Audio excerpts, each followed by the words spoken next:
We've got Tim Lee, who is our Director of Exhibits here at the Natural History Museum of Utah, and he claims that he ran into a dinosaur and lived to talk about it, so we'll find out what happened. Thank you, Randy. Hello, everyone. We're down to the last few hours of DinoFest. Have you been having a good time so far? It's been awesome. Thank you, Dr. Casey, Natalie, Carrie, and I can't wait to hear Rebecca's talk, but thank you all for hanging in there. And thanks to all the staff, volunteers, vendors, and presenters. It's been a really great weekend, so thank you very much. So it is true, I have run into a dinosaur or two and lived to tell about it. My name's Tim. I'm the Director of Exhibits here at the Natural History Museum of Utah. And honestly, this is my first time to present in front of dinosaur enthusiasts like all of you. And frankly, I'm a bit terrified. So I asked, have you heard of ChatGPT?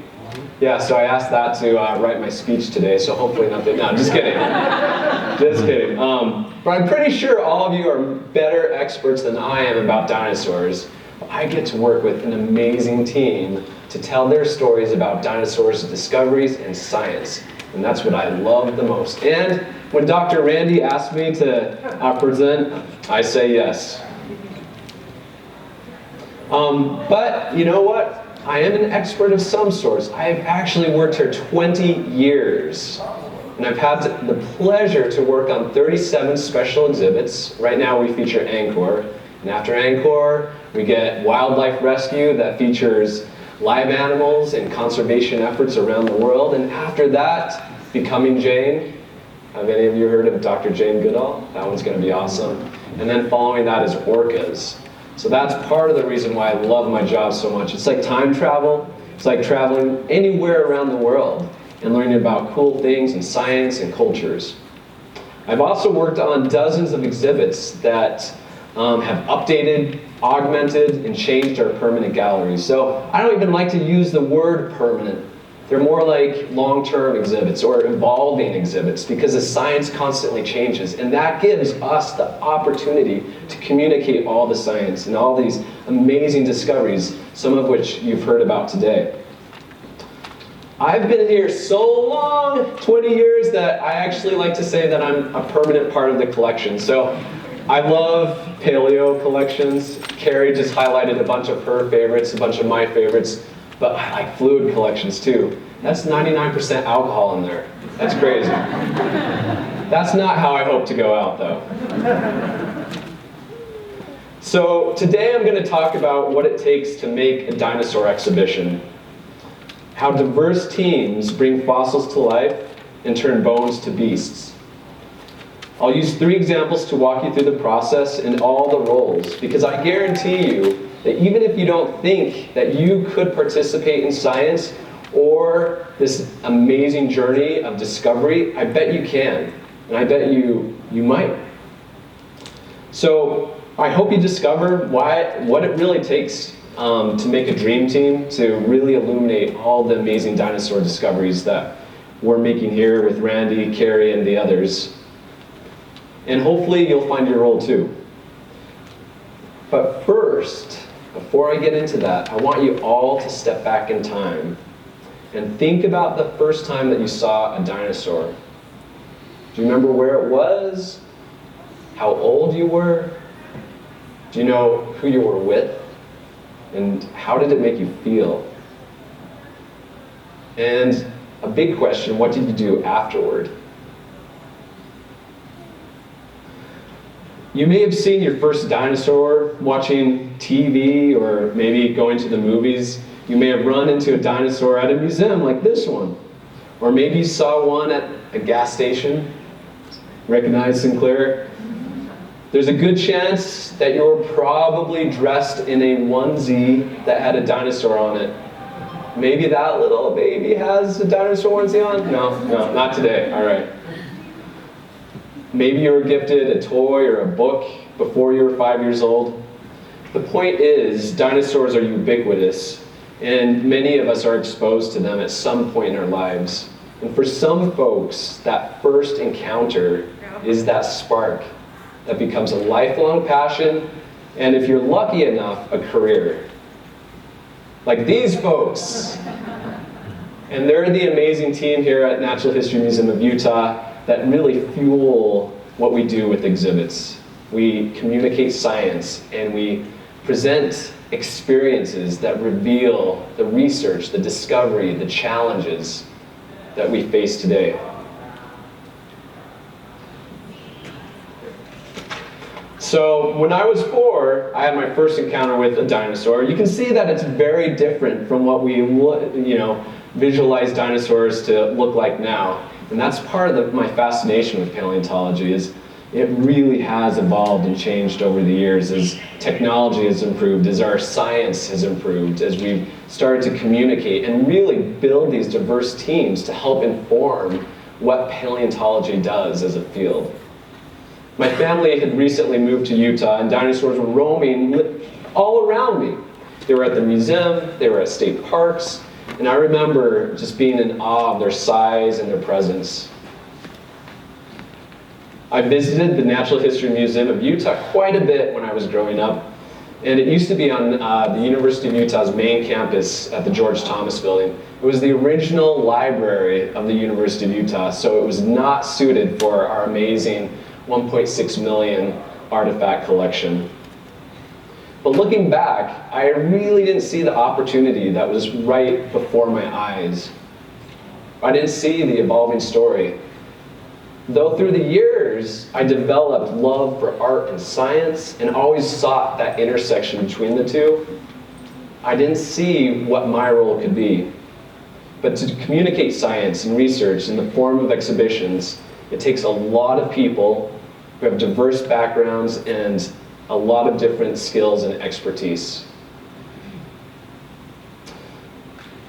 So here we are today, Past Worlds Gallery at the Rio Tinto Center at the new Natural History Museum of Utah. Not too new anymore, it's over 10 years old, but it's still pretty amazing.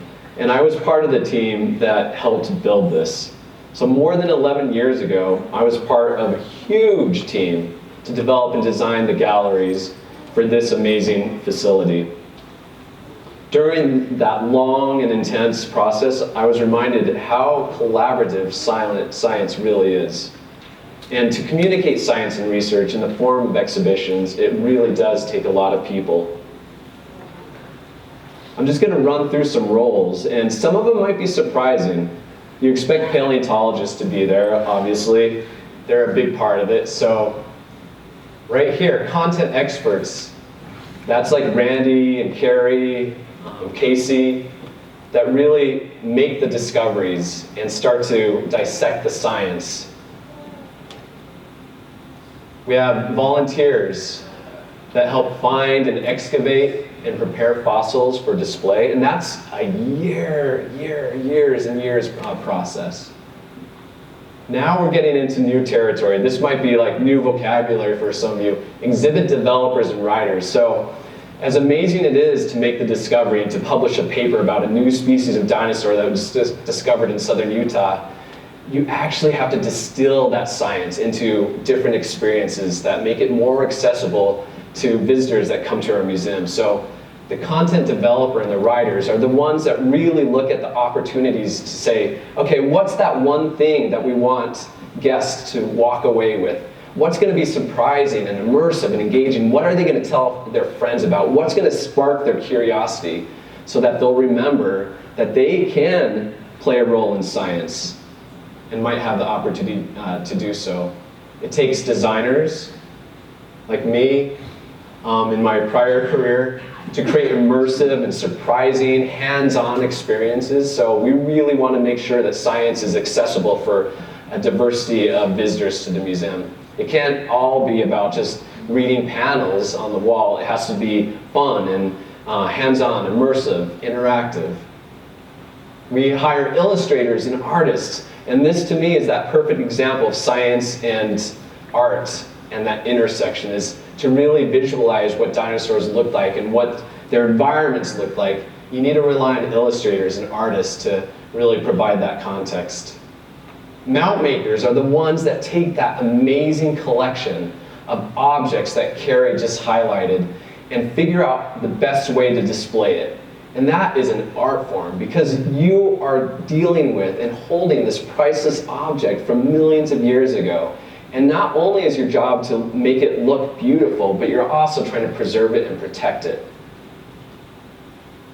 There's reconstruction, casting, and molding. So once Randy and his team say that they have enough fossil material to actually create a full mount, it requires someone with that expertise of anatomy to really figure out how to reconstruct a full skeletal reconstruction.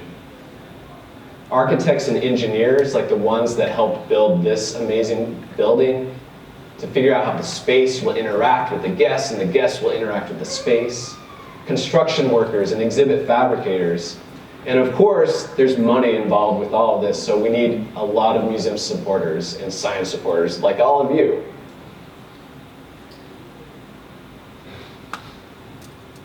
So this is a quick dive into process. This is Lithonax, our guesties. This is in our new finds platform. So we opened in 2011 here at this facility, and for 2 years on the new finds platform, it sat empty. But in 2013, we had the opportunity to tell the story. And like you saw in Natalie's presentation, the fossils journey from discovery all the way to display takes a long time. It's a year-long process.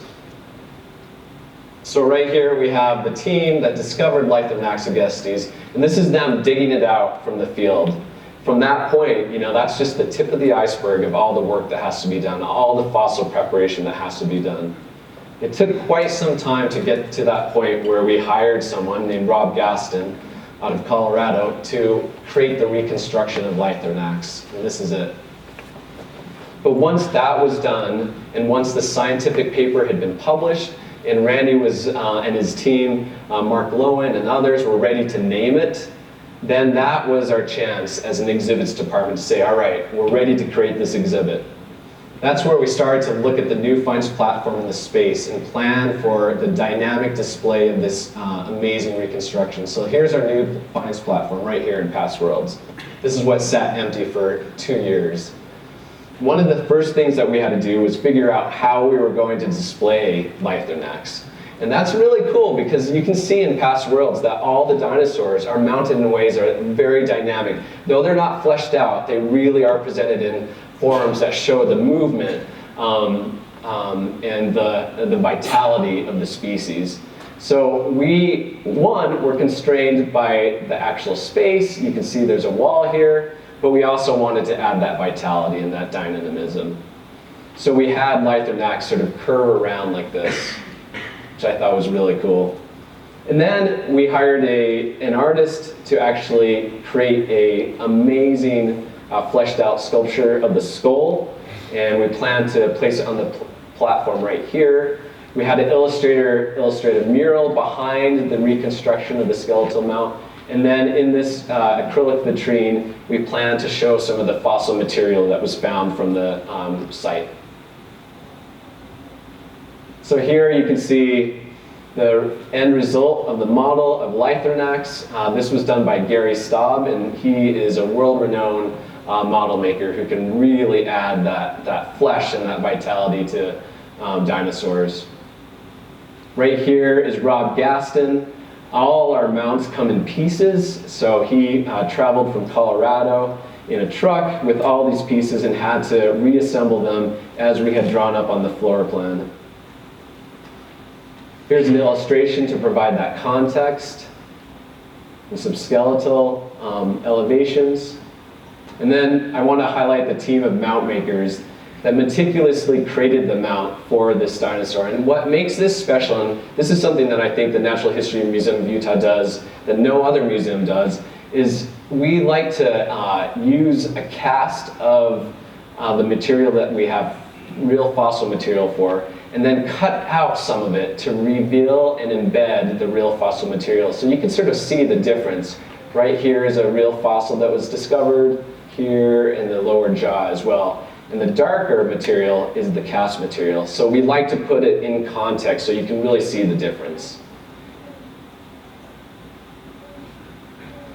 The Past Worlds Gallery is an evolving gallery, like I was talking about. It's really not a permanent gallery at all. It's changed so much. And one of our most recent finds is this Echinocephalus johnsoni. We found the opportunity in our platforms. There's not much. It's pretty packed to add this specimen right here. But we opportunistically look for those moments where Randy and his team have a new discovery that's ready to be released to the public. We have enough fossil material to ask a reconstruction artist to create a mount, and then we might be able to display it. Here's another diagram of the space on the platform. And we just found a sliver of space that we could fit it. It's not as dynamic as we had wanted because really it was like trying to puzzle piece this into the larger gallery. But overall, I think we did a pretty good job. Here's the exhibits team preparing the mount, moving it out of the shop, getting it out onto the platform and starting to figure out how we're going to mount it into the space. Another amazing illustration that really gives you that lifelike moment of what did this species look like in its context. And then I just want to highlight, as Carrie said, volunteers are such a huge part of paleontology. And Randy Johnson here, Echinocephalus johnsoni, spent years of preparing fossil material for this big moment, for the debut of this new species. So I want to leave you with a tall tale because this admittedly was our biggest mistake that we made in the building of this Natural History Museum. So if you've been to the Past Worlds Gallery, you'll know that it marches from north to south. The south wall, when we were installing all the artifacts and all the skeletal specimens, was basically open to the air because that was the only way to move all the fossil material, all the exhibitry into space. And the last species that we were mounting was this Barosaurus, part of the Cleveland-Lloyd dinosaur quarry story. We had planned over years and spent millions of dollars for this space. And when we went to place it, we realized that it was too big, the way we had wanted to display it. So what we did was cut off its tail and change a few things. The tail sat in exhibits for many years. No one noticed. Did anyone notice? A few probably did. But it wasn't until several years later that we actually added the tail underneath this ramp that goes down. You can sort of see it go over here to the other side. If you look closely, you'll see it takes this really unnatural 90-degree turn underneath this ramp. But that was literally the biggest mistake we made while planning and installing our Past Worlds Gallery. There's a lot of other stories that I have to share, so like Carrie said, that's a presentation for another day. But I just want to wrap up by saying that paleontology is really a science, an endeavor that takes a dream team. It's about science, discovery, but it's also about imagination and adventure. It requires creativity across many fields, and it's challenging and always changing. So I hope after today that you find your role or see how you can contribute to paleontology and to science overall, because really we need all of your ideas and all of your creativity and different backgrounds in order to turn dinosaurs to life and make bones to beasts. Thank you, and if you have any questions, I'd be happy to answer them. Yeah, so the special exhibits like Angkor and the Arctic dinosaurs, Yeah, are those touring exhibits or do you do those locally or that's a great question. both? It's a hybrid. So developing in-house special exhibits is a very costly and time-intensive effort. So we tend to develop our own in-house exhibits every 3 to 5 years. The last one that we did was Nature All Around Us. That was featured just before the pandemic shut things down, and then we reopened it. But I have good news. Even though we did not intend to travel Nature All Around Us, we partnered with the Science Museum of Minnesota to travel it. So it's out on the road and having a second life. Great question.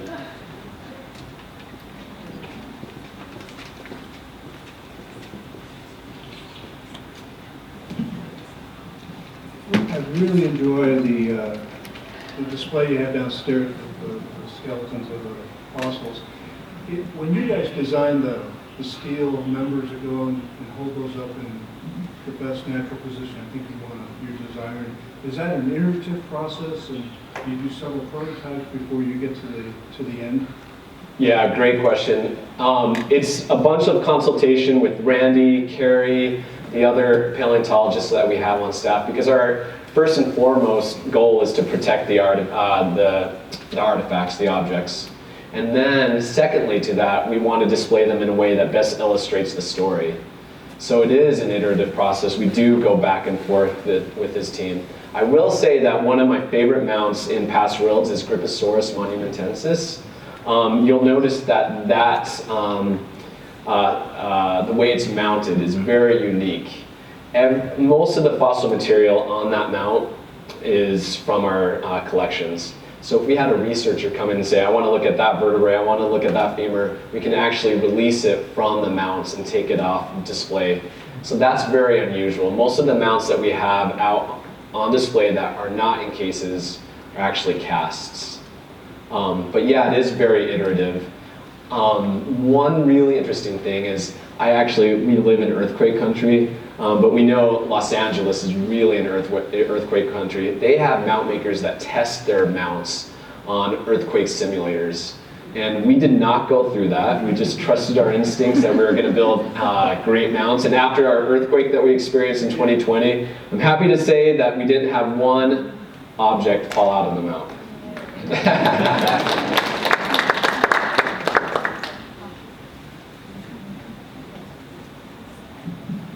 How often do you get through the entire on-paper design piece and then actually get it out to be presenting it and go, that just does not work? That is a great question. Oh man, it's like the most painful process, but also the most fulfilling. So a lot. So we have an iterative process. We do a lot of front-end evaluation with our guests. So in order to tell a right story, or a story, I shouldn't say right, a story that really resonates with our guests, we go out and ask, before we even develop the exhibit, like, what do you know about this? What do you think you'd like to know? You know, what would make this exhibit memorable? And we use that information to really work with the scientists and create different storylines. So that's our first thing. And then afterward, once we build the exhibit based off of feedback from our scientists and our guests, we built in time to do some evaluation. So that's where we say, like, what are you understanding from this? What do you get from this? And we build in some budget to actually go in and correct. A lot of the times we'll find typos, sometimes the science changes, sometimes the experiences that we develop just fall flat. Sometimes the interactives that we make break a lot and we want to improve them. So I would say it's an iterative process continually, ever going. It's good job security.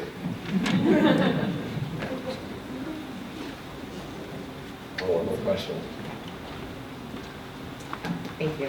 How do you plan the space for evolving, like fossils, like dinosaurs? There's always new discoveries, and maybe you want to exhibit something else. How do you plan for that in the designs, or did you leave space, or like kind of what goes into that part of it as well? Another great question. We plan some flexibility in the spaces.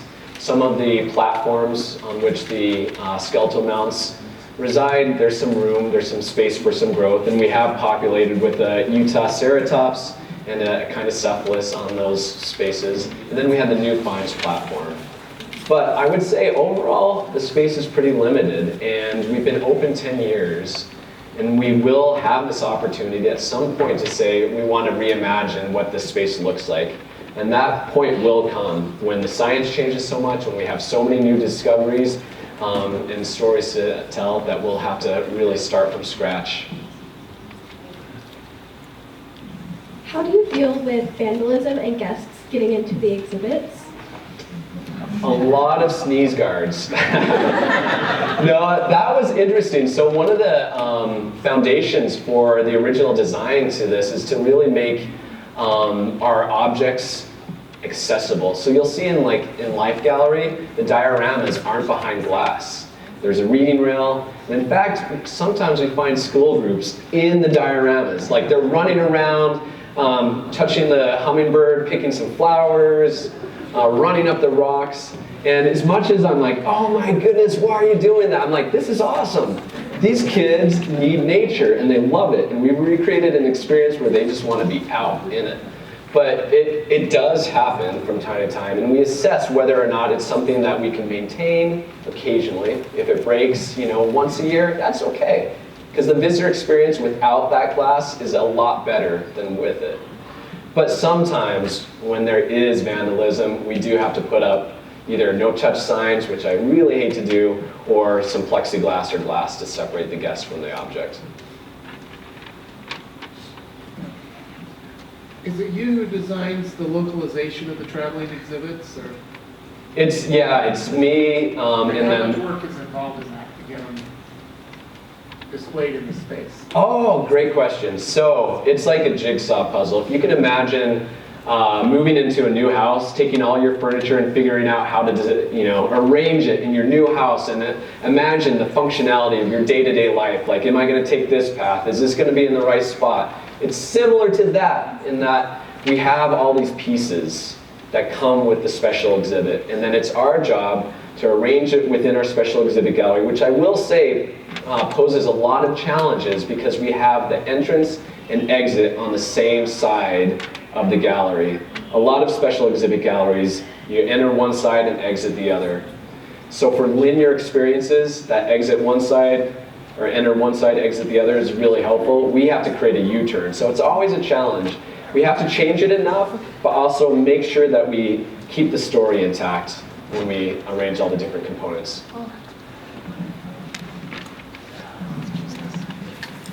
Awesome. Well, thank you very much, and hope you enjoy Rebecca's presentation.